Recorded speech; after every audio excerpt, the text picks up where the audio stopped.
The Murders Have Started Again by Jay Wilburn. John Perkins stood in the dark hallway with light spilling across the tiles from the school's attached gym. The bright light stopped short of his feet and made the rest of the hallway appear darker. Lockers lined both walls all the way to the first classroom doors that were locked across from each other. John had checked the handles on his way through the school. He couldn't see much further than that, but there wasn't much more to see along the sprawl of empty classes. From the gym, other colored lights flashed and spun, adding flavor to the spread of light on the floor. Music that was 3 decades old thundered out open doors and through the empty school. He thought about black and white photos of footprints in sand that looked like tracks through snow. Those prints were almost as old as this music. John took a deep breath and entered the wall of noise. The scene inside was underwhelming. Let's say the scene inside was loud, but underwhelming. Oh, see, I'm already editing again. There comes a certain point where you're only making a story different, not better. The music was too loud, and even though John had graduated in the early 90s too, he did not recognize the growling vocals coming through the speakers. The tones of unanswered teen angst still resonated somewhere in the back of his skull, where he kept his animalistic instincts, his love-hate relationship with grunge, and inventories of evidence that started hot but grew colder by the day. The DJ bobbed his head from the small side stage near the folded bleachers, but looked distracted and bored. John did a quick count. There were only 17 alumni in the entire space, not counting himself, and why would he count himself?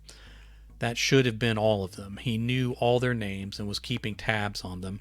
He could recite where each one was staying, including the ones crashing with their folks, and the ones who never left Fuller Beach in the first place. This was everyone he knew that should be here. Maybe that was a bad thing for his theory and in solving the most recent slayings. The small pocket of humanity on the scant floor had divided into two overlapping tribes. Tribe 1, the largest, were the drinkers. They had beers and harder stuff and were putting it away at a rate that made up for their low numbers. Some of them probably drank this hard on the regular. Others were going to suffer for this special occasion indulgence. There shouldn't have been any drinking in the school, even for adults pushing into their 50s. John was the only law in the building, and he wasn't here to bust drinkers. The second tribe was the dancers. They moved with stiff joints and questionable dance skills. It couldn't be true, but it looked like it was their first time trying to dance. The drinking tribe was bleeding over into the dancers, making the whole scene more awkward by the moment. John was wrong. There was a third tribe of one. She sat at one of the round tables near the back of the gym alone. There had to be almost as many tables as there were people. The organizers of this 30-year reunion for Fuller Beach High School had to be a little embarrassed. John moved to the table and spoke over the distorted guitar solo. Do you have room for me, Addison?" She looked up at him, squinted, tilted her head, and shook it, but waved at the seat next to her on her right. John accepted. Addison Carr asked, "What the hell are you doing here?" "It's good to see you, too. And your family as well?" "Doing great. Did you forget what high school you actually went to, John, or are you a very late transfer?" He smiled and acted like he was looking at the others dancing. "Just in town and decided to drop in. Is your family still in Butler?" "No, they moved several years ago. Dad retired and they moved away from the beach instead of toward it like the rest of the country." "And gave up all this?" She waved a hand at the other 16 classmates. He laughed with genuine humor. "Hard to believe, isn't it?" "Are you still a state cop, John?" He met eyes with her, and his smile felt less genuine. "I'm with the State Bureau. Do I call you Officer Perkins or Agent Perkins?" "John is fine." "So you're not here on official business?" He scanned the crowd again and brought his attention back on here. "I'm here to bust these hellions for drinking on school grounds. The wagon is on its way to round you all up, including the DJ." "Good," she said. "That DJ is adding on offenses with each new song." She held up a cup that was clear and bubbling. "I'm only drinking Sprite, though, I'm afraid. Maybe I can turn informant for you." A bottle broke on the gym floor, and a man bellowed out a curse louder than the song. "I think we have enough evidence without your testimony," he said. "Only Sprite. What a bore. Are you still Southern Baptist?" "Not quite." She winked at him. "With a couple more friends, you and I could throw a church youth group reunion. It would probably blow the socks off this thing. I could try to get a beer away from one of them for you before they're all broken or empty." if you'd like, he said. I'm capable of supplying myself when I'm in the mood. I hate they didn't plan this thing at a restaurant or club instead of back in the gym like it was the 5-year reunion all over again. Feels like a step backward, doesn't it? Every time I come back to town, it feels like going backwards, John. Yet you've made every reunion since the first one, right? How would you know such a thing, John? Just asking. He smiled in a way that stretched his face muscles tight. He winked. And you're a material witness in all these old people drinking and dancing. What case are you investigating, John? Fess up. We should use you for interrogations. You're no nonsense. After a pause in which an R&B song started up to the groans of the drunk rednecks on the floor, Addison broke the silence. Is it the murders? He stared hard at her. Why would you think such a thing? Because they stopped shortly after we graduated, right? When he said nothing in response, she continued. Then they started up again 5 years later and lasted a few months, then again at the 10-year mark, the 15, the 20, one weekend at the 25 years, and now, right? That about sums it up, Addison. Have you been scrapbooking? She smiled and rolled her eyes. My parents are still in town, and there is no better gossip than a serial killer you guys can't catch. We should get your mom on the case then, John said. His eyes weren't leaving hers now. I have to warn you, John, she's just as interested in church gossip, celebrity news, and Facebook conspiracy theories, I'm afraid. A rogue investigator, I see, he said. They're never as sexy as the TV makes them out to be, always causing us trouble. My mom just sends me chain letters and messenger like she did when she first figured out email. We should lock them up instead. Addison took a small sip of Sprite. They have Facebook jail for that sort of thing. So you're here about the murders, huh? John sighed and said, hard to say what's going on.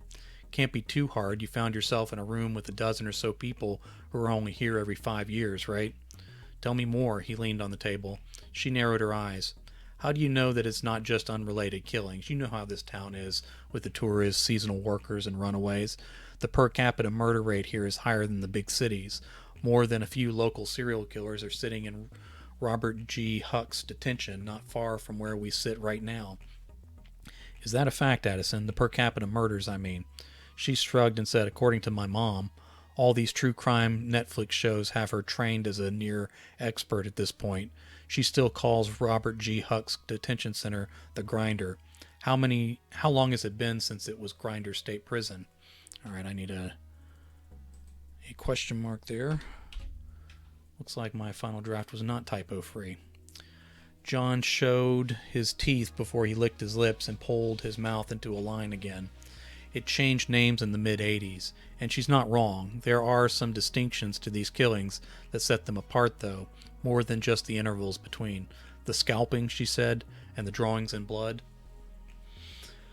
John sat for a moment as a tune from Michael Jackson's late career catalog came over the speakers. The crowd didn't protest, but many of them sat at the tables a little farther away from this pair. That, among other things, I suppose. Could be a copycat, she said. Still makes it murders, and the good folks of Rutledge County like us to solve those sorts of things before the 40-year reunion rolls around. Was there other stuff you guys kept back from the public that tell you these recent killings are like the others? He pulled his chair closer to her. She did not draw away, even in her body language. John pitched his voice a little lower. If you had to guess, Addison, what would you think those things were? How would I know, John? Only a few ways you could, really. Did your mom mention anything? I like the true crime Netflix shows, too. I know you guys keep some secrets for this reason. Well, if you have any idea of who I should be looking into, let me know. If you think it's one of these folks, you might look at who isn't in the room right now. John took his eyes off her finally, but brought them back quickly. Everyone appears to be here at the moment. She smiled wide and set her Sprite on the table. So you do think it's one of us. Is it possible it is one of us who came to town each of those years, but didn't actually attend? We're keeping an eye out for lots of possibilities, he said.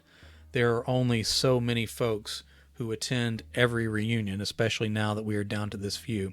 I attended every reunion, she said, but you knew that, right? I'll make a note of it. You already knew that, John. Why bother pretending otherwise? Old habit, he said. If you let people keep talking, they eventually tell on themselves. You should get other people talking then, besides just me. She shrugged. It's a small crowd. I have time. He shrugged. It's a small crowd. I have time. Yeah, having murders happen every time you come to town depresses turnout a little. That and everyone dying, John said. More from heart attacks than serial killers, I believe. You'd be surprised, Addison. Would I? Well, surprise me. It's been a dull night. His phone vibrated. He was going to ignore it, but like she'd said, he was here on business. John opened it up and scrolled through. His brow wrinkled. Is everything okay, John? He didn't answer, but shook his head and kept reading. Is it business or personal? She asked. He looked up as he put his phone away. They caught someone. She stared a moment and tilted her head. The someone that pops up every 5 years, that someone? I don't know yet, but I have to go. Too bad. We were having such a time. Can I call you before you leave town? She actually snorted and said, Why don't you see if you got the right person first? I'd rather be cleared as a suspect before I consider seeing you. He smiled as he stood. Sorry for bothering you, Addison. Enjoy your evening. She rolled her eyes as he ran out of the gym. Addison took a couple more sips and slipped out into the darkness of her old school as well.